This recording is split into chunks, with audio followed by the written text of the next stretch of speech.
Following the death of Her Majesty Queen Elizabeth II and the accession of King Charles III, several titles within the royal family changed. The Cambridges became the Waleses and Prince William inherited his father's former styles, Duchy of Cornwall and Duke of Rothesay. These changes were made clear on the royal family's official website almost immediately, with the line of succession adjusted to reflect the shifts within the monarchy.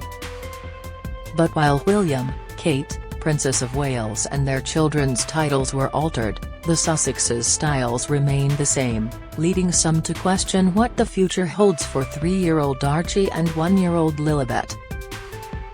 Technically, a 1917 letters patent means Archie and Lilibet became Prince and Princess upon the accession of their grandfather. The patent stated, "The children of any sovereign of these realms and the children of the sons of any such sovereign, as per the above letters patent of 1864, and the eldest living son of the eldest son of the Prince of Wales, a modification of the letters patent of 1898, shall have and at all times hold and enjoy the style, title or attribute of Royal Highness with their titular dignity of Prince or Princess."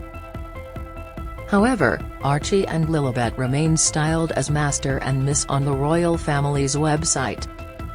Marlene Koenig, a historian who has researched the royal family for over 40 years, referred back to the letters patent issued by King George V as a starting point in this global debate but claimed more critical precedents can be found later in royal history. She told Express.co.uk, "Technically, according to the 1917 letters patent, I use the word technically because there has never been a situation when you have great-grandchildren move up since 1917, Harry's children should be styled as Prince. But, so far, they're not being styled as that. And there is another precedent." Read more, Meghan Markle hits out at Austin Powers for over-sexualized Asian women in new podcast. Meghan and Harry's children's future titles remain unknown. Image, Getty Images. Archie and Lilibet are currently styled as Master and Miss. Image, Alexei Lubomirski/Duke and Duchess of Sussex. Prince Harry and Meghan Markle secretly got engaged months before palace announcement. Prince Harry and Meghan Markle announced they were engaged in November 2017, just over a year after they started dating. But the pair, in fact, got engaged in secret months prior to the public announcement, a new book has claimed. Read more here.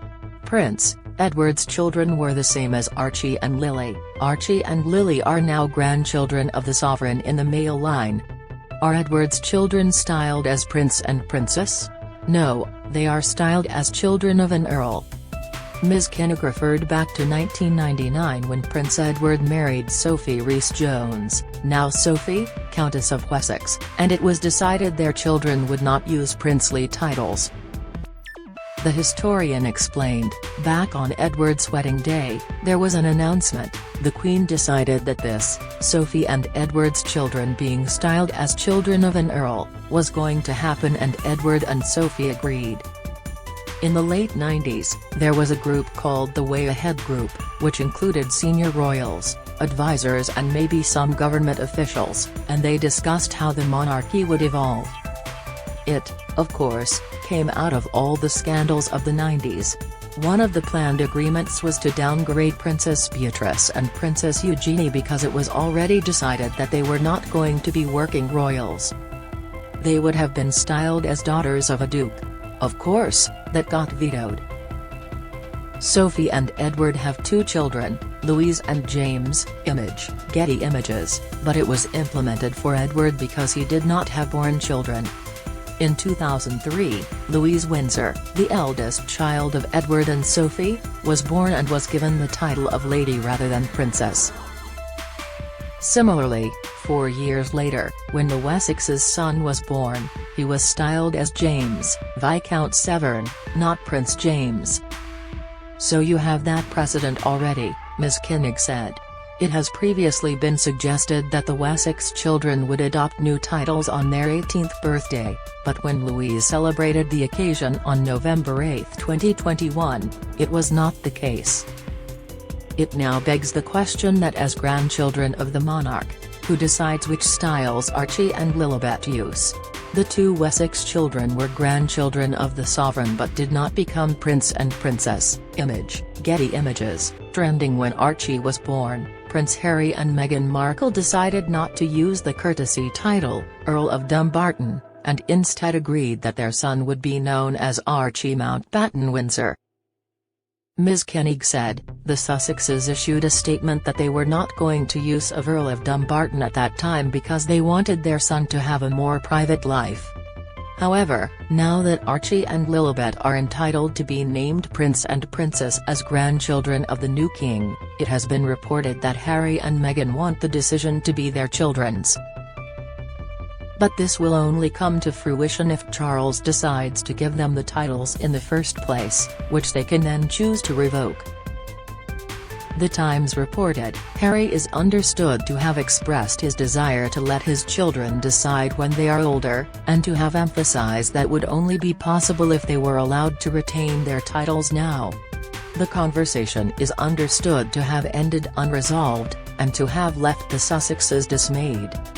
Don't miss Harry snubbed William's offer of crisis talks over leak fears King Charles to host South Africa's Ramaphosa in first state visit. Thousands of messages sent to King Charles III after Queen's death. Meghan and Harry chose not to use Archie's courtesy title. Image, Getty Images. Another point of contention, that could be partly resolved if Archie and Lilibet are bestowed titles, is security for the Sussexes. It is understood that it may be easier for Harry and Meghan to have protections covered while in the UK if their children hold princely titles. When the Duke and Duchess stepped down from their senior roles within the firm, they relinquished their HRH titles and were no longer eligible for taxpayer-funded police protection. The latter has led to the Duke filing lawsuits challenging the Home Office's decision. While Archie and Lilibet are eligible for HRH titles, as Ms. Koenig explains, they can be given as easily as taken away. In 1917, when King George V issued the letters patent, a young, little-known prince was stripped of his title. Ms. Koenig said, one of the weird things that George V did was make a clause that said, only the eldest son of the Prince of Wales would be styled as HRH Prince, the others would be styled as a Duke. Before, all the male line, except the children of the Prince of Wales, were HH Prince. In 1914, Prince and Princess Arthur of Connaught had a son, Alistair. He was His Highness Prince Alistair Arthur of Connaught because his father was a grandson of Queen Victoria. In 1917, the new letters patent came out. He, Alistair, is a great-grandson in the male line but not the eldest son of the Prince of Wales, so he lost his title. He was no longer a prince. Prince Alistair Arthur became the Earl of Macduff in 1917. Image, Getty Images. Since his mother was Duchess of Fife in her own right, he was styled as Earl of Macduff. So here you have a precedent of a 3-year-old, who was a prince but lost his title, another precedent. I'm saying it's been done before. There is precedent. You have 1917 when Alistair lost his prince title, you have the decision, made by the Queen, regarding the Earl and Countess of Wessex's children, and of course, the 2013 letters patent where this could have been solved then and there. Here, Ms. Koenig refers to the Succession to the Crown Act 2013, which was passed to replace male preference primogeniture with absolute primogeniture for those in the line of succession born at or October 2011. It meant that the eldest child, regardless of gender, preceded any siblings in the line of succession. This affected the placing of Prince William and Kate, Princess of Wales, 3 children, Prince George, 9, Princess Charlotte, 7 and Prince Louis, 4. It did not change the line of succession for the late Queen's children, with Anne still falling behind her younger brothers. Ms. Koenig explains, if the 1917 clause was still in place and Charlotte was born first, she would have been styled as Lady Charlotte and would have been behind her younger brothers in the line of succession. So that had to change. Queen Elizabeth issued a letters patent which gave the HRH Prince or Princess titles to all of the children of the eldest son of the Prince of Wales. The Wales's children all use the Prince and Princess titles. Image, Getty Images. Archie and Lilibet's royal titles on hold over caveat from King Charles. Expert claims Meghan Markle and Prince Harry's children Archie and Lilibet remain a plain Master and Miss on the royal website rather than Prince and Princess, but the King's spokesman pledged to update it as and when we get information. Read more here. Notably, the late Queen did not issue a letters patent to include Harry's future children. Ms. Koenig said, if there were plans for Harry's children to hold the same titles before Charles became king, the Queen could have put in that letters patent, the children of all sons of the Prince of Wales. She didn't do it then. So the assumption was that they would be styled as children of a duke. Similarly, Victoria Arbiter, a longtime royal commentator, described this as a grey area but argued that the Queen's 2012 letters patent suggests Harry's children were never destined to be burdened with an HRH. Writing for Australian outlet 9 Honey, she noted, though many have cited the Queen's 2012 decision to amend the 1917 letters patent to include all children of the eldest son of the Prince of Wales as ample reason for him to follow suit, it's important to note she only did so in response to the changes in the laws to succession. Archie and Lilibet are 6th and 7th in the line of succession. Image, Express. .co.uk, knowing Harry would one day marry and have children of his own, she could have altered the ruling to include all grandchildren of the Prince of Wales, but she didn't, which suggests Harry's children were never destined to be burdened with an HRH. This global debate comes over 2 years after Meghan and Harry's interview with Oprah Winfrey, during which the Duke and Duchess claimed there were talks of their son not receiving a princely title due to his race. Meghan said, they didn't want him to be a prince, which would be different from protocol, and that he wasn't going to receive security. We have in tandem the conversation of, he won't be given security. Has not going to be given a title. And also concerns and conversations about how dark his skin might be when has born. At the time, Archie was not entitled to the title of prince as great-grandchildren of the monarch are not princes or princesses, except for children of the eldest son of the Prince of Wales. Buckingham Palace commented on the interview in an official statement, saying, the whole family is saddened to learn the full extent of how challenging the last few years have been for Harry and Meghan. The issues raised will be addressed by the family privately. Harry, Meghan and Archie will always be much-loved family members. The Queen had 12 great-grandchildren at the time of her death. Image, Express. .co.uk, now that Archie and his sister's titles have been put back in the spotlight, experts have questioned whether a prince or princess style is actually a blessing or in fact a curse.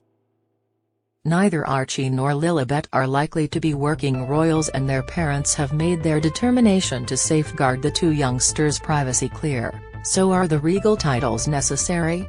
Ms. Arbiter claimed carrying the titles would only further fuel the public interest they so despise. Surely there are better ways for a grandfather to show his love. She continued, with the benefit of hindsight, the Sussexes may eventually see that if he does choose not to offer their children the titles they crave, he will have granted them a gift far greater than any HRH, the unrestrained freedom their parents relinquished royal life to secure. However, Katie Nicholl, author of the book The New Royals, has disagreed, arguing that Archie and Lilibet being named Prince and Princess would give them a better chance of leading low-profile lives. Meghan and Harry reportedly want their children to be able to choose whether they use the titles. Getty Images. She told Entertainment Tonight, "I think one of the key issues for Harry and Meghan, who we know very much want a below-the-radar lifestyle for their children, was security. That, of course, comes with being an HRH. It means that every time Harry and Meghan come over here with their children they get taxpayer-funded royal protection security." It remains to be seen whether King Charles III had decided to bestow any titles upon his US-based grandchildren, with some claiming the new monarch is waiting for the release of the Sussexes' long-awaited projects, Harry's tell-all memoir and the couple's at-home-style Netflix documentary, before he reveals his stance. It has been described as an enormous decision for the new king, whose relationship with Harry has been in the spotlight since the Sussexes' exit. Ms. Arbiter suggested that Charles will be keen to quell any future barbs from Meghan and Harry, saying it's imperative he use the early days of his reign to tie up loose ends by addressing the issues that may prove detrimental to the crown. But, Ms. Kinnig insists that royal history lays out a precedent that must be paid attention to and believes there is going to be a new letters patent, which she expects will reflect decisions set in